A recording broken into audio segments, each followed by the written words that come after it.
제목을 따라서 하겠습니다. 성탄을 맞이하는 신앙적 자세. 우리 주님 예수 그리스도의 탄생을 기다리는 대강절 마지막 절인 넷째 주일입니다. 이제 내일 모레면 성탄절, 우리 예수님의 탄생을 축하하고 감사하고 기뻐하는 예배를 드리게 될 것입니다.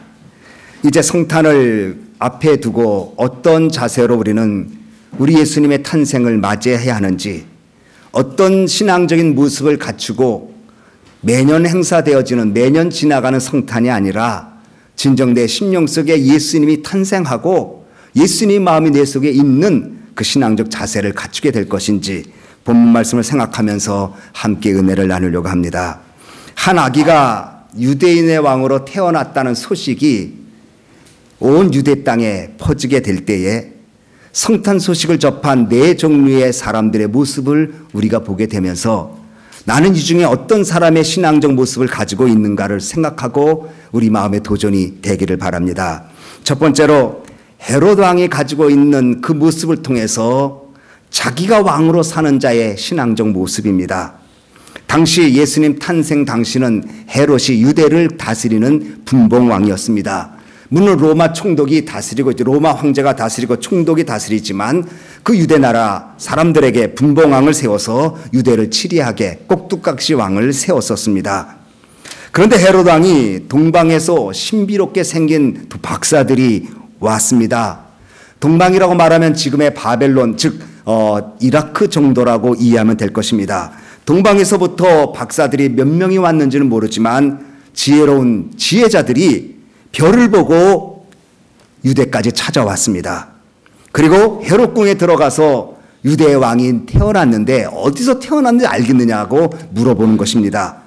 아니, 자기의 후손이 지금 태어난 것도 아니고 궁중 안에 애기 울음소리가 들리는 것도 아니고 나 말고 또 다른 왕이 어디서 태어났다는 것인가, 이런 의구심이 들고 더군다나 박사라고 했습니다. 그것도 신비롭게 별을 따라서 왔다고 하니 그 사람이 갖고 있는 의구심은 더 컸었을 것입니다. 자기가 지금 유대인의 왕인데 나도 모르는 또 다른 왕이 지금 태어났고 장차 이 왕권을 차지하겠다고 하는 생각이 긴장감을 갖게 하고 두려운 마음을 갖게 합니다. 헤롯은 그러면서 자기의 긴장되고 경쟁적인 마음은 감춘 채 8절을 보면 박사들에게 베들레헴에 가서 그 왕으로 태어난 아기에게 경배하고 돌아오면 내게 구해달라. 그러면 나도 그에게 가서 경배하겠다고 그렇게 말합니다. 그러나 실상 그것은 거짓이었습니다. 그 왕이 어디서 태어나는지를 구체적으로 알고 싶은 마음에 그에게 경배한다고 거짓을 말하고 박사들을 다시 오도록 유인합니다.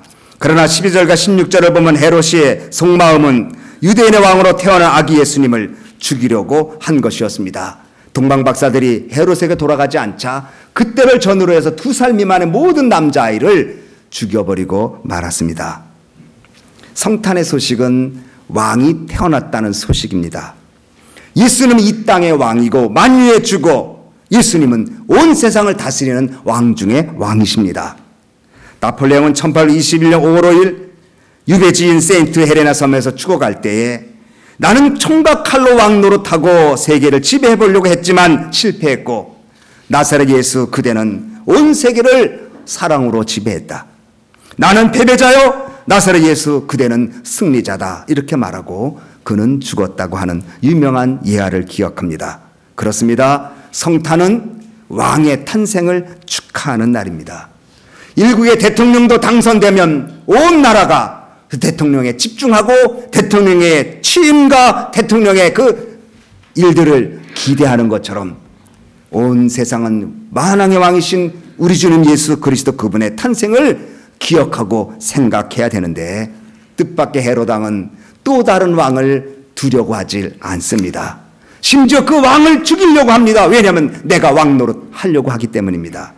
나 외에는 누구도 다른 권위를 두려고 하지 않습니다.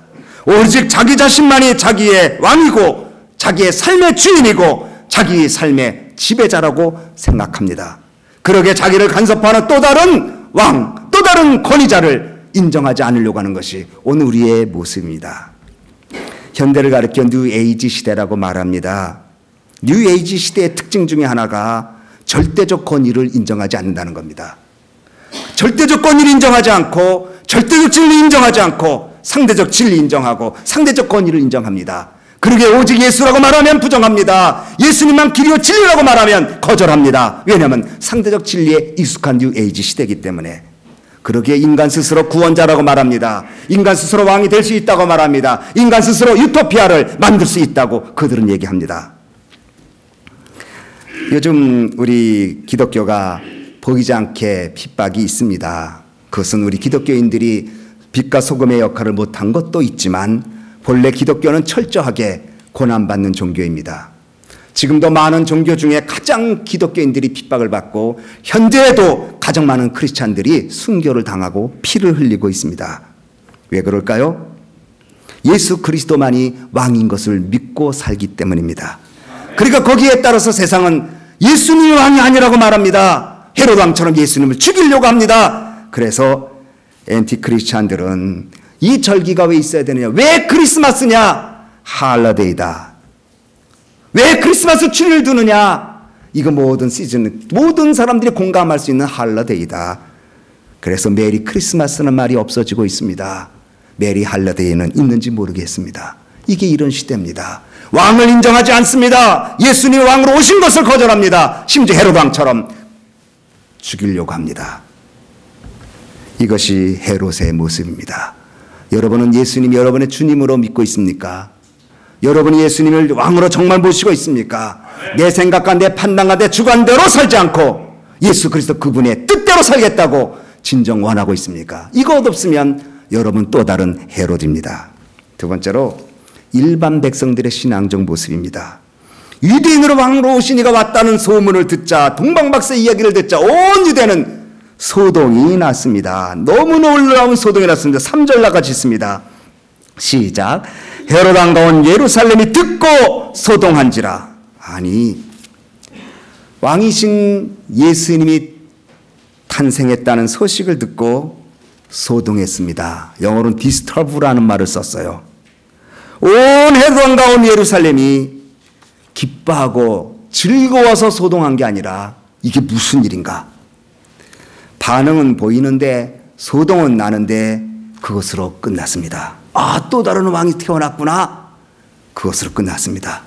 그들이 예수님의 탄생한 것도 모른 것도 아니고 5절 6절을 보면 서기관과 바리새인들이, 서기관과 대제사장들이 정확하게 유대 땅 베들레헴에 예수님 탄생할 걸 얘기했지만 그들은 소라는 폈지만 모두 그 이상 아무것도 아니었습니다.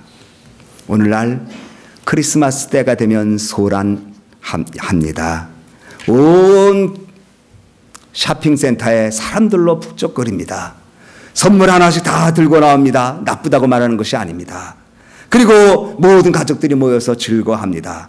연말연시까지 연결됩니다. 중요한 일이지요. 그러나 정작 그 가운데 예수님이 있습니까?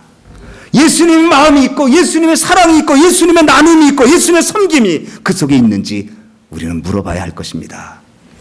어저께 우리 EM 청년들이 플러싱에 있는 우리 이제 라티노 사람들, 홈리스 사람들을 사역하는 어떤 목사님 연결돼서 우리 EM 청년들이 또 우리 집사님 몇 분이 찾아갔어요. 그래서 음식을 해가지고 우리 집에 있는 살림은 다 가지고 갔어요. 살림 가져가, 교회 물건 가지고 가서 후라이팬이 어디 있는지 들어갔더니 썰렁해. 히딩이 다 끊어진 데서 예배 장소만 빌려줬기에 전기만 들어와요. 꾸역꾸역 오시는 거예요. 꾸역꾸역 오셔요. 그러니까 이제 우리 유경이가 스페니시 말로 얘기하고 또 상훈이가 기타 치고 시영이가 옆에서 오버의 프로젝트 쏘면서 이제 찬양하기 시작해요. 우리가 메리 크리스마스 붙여주고 음식을 만들고 유스그룹에서 컵케이크를 만들어서 이제 그것을 나눠주면서 게임을 하고 즐거운 시간 어제 갖게 되었어요. 세상은 소란한데 예수님 마음은 없어. 그래서 정말 예수님의 말구에 태어나고 소외된 곳에 태어난 그런 사람들에 대한 관심은 없고 선물 보따리 싸고 그리고 화려한 전등 밑에서 웃음소리와 함께 있는 것을 즐겨하는 소동은 있지만 그 안에 초라하게 마구간에 태어나신 예수님의 마음이 사라지고 있는 것, 바로 온 유대 땅 사람들이 소동을 벌린 것과 무슨 차이가 있겠습니까? 세 번째 신앙적 모습이 있습니다. 대제사장과 서기관들입니다. 동방박사의 이야기를 듣습니다. 헤롯은 깜짝 놀라고, 그럼 메시아가 어디서 나온다고 성경이 얘기하느냐? 그래서 서기관 부릅니다. 서기관은 성경학자죠. 대제사장을 부릅니다. 그리고 성경을 펴봤습니다. 정확하게 미가서에 있는 대로 예언을 찾습니다. 유대 베들레헴입니다.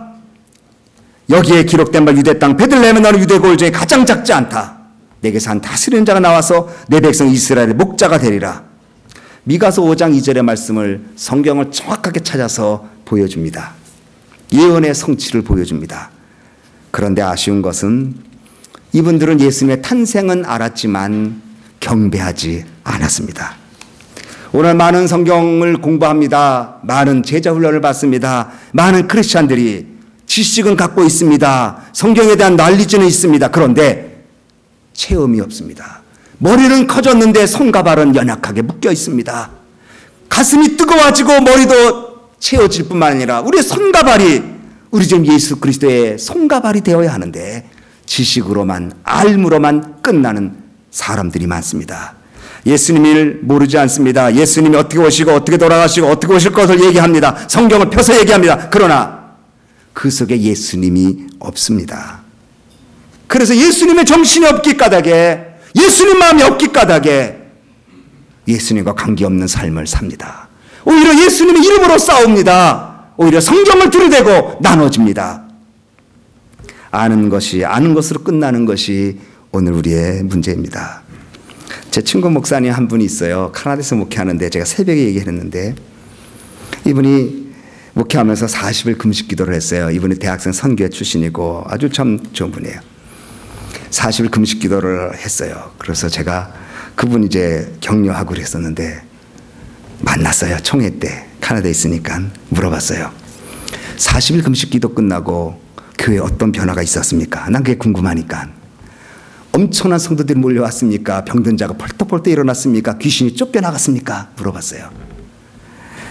교회가 부흥된 것도 아니고 능력이 나타난 것도 아니고 아무것도 없는데 한 가지는 생겼대요. 그게 뭐냐? 예수님 마음. 아멘. 제가 근데 우리 김명건 목사님이신데 제가 한번 우리 부흥에 모시려고 그래요. 40일 금식 기도하면 능력이 펄펄 떨어질 것 같고 은사가 터져나올 것 같아 기대했는데 교회에 사람들이 미어 터져서 자리가 없을 줄 알았는데 이전과 똑같은데 하나가 달라졌는데 예수님 마음이 있다는 거예요. 아멘. 제가 그 말 듣고 울었어.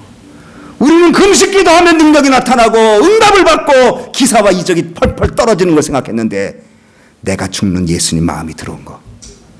하나님, 여러분 어떻게 예수 믿으십니까? 교회 공동체가 뭐예요? 나 살리는 게 공동체가 아니야. 내가 죽는 데가 교회 공동체예요. 그러니까 예수님이 태어나질 않는 거야. 태어나질 않는 거야. 알고만 있지. 예수님께 경배하지도 않아. 알고만 있으니까 말은 잘하지. 그러나 그것이 삶의 모습으로 드러나지 않으니 예수님 마음이 없어서 예수님 마음 없는 성탄이 무슨 의미가 있겠습니까? 바리새인들, 서기관들 예수님 왜 탄식했어요? 너희들 알지만 행함이 없다. 오늘 서기관과 대제사장들도 알지만 아무것도 없다. 예수님 성탄을 우리가 기대하면서 올해 한 해 내가 어떻게 예수님을 믿었는지, 정말 예수님 마음이 내 마음에 요만큼이라도 있는지, 예수님이 그 태어남의 모습이 정말 내 속에 있는지, 아니면 내 속에 바리새인과 서기관들의 모습만 가득한지를 한 번쯤 물어보셔야 되지 않겠습니까? 아멘. 네 번째로 동방박사들의 신앙적 모습입니다.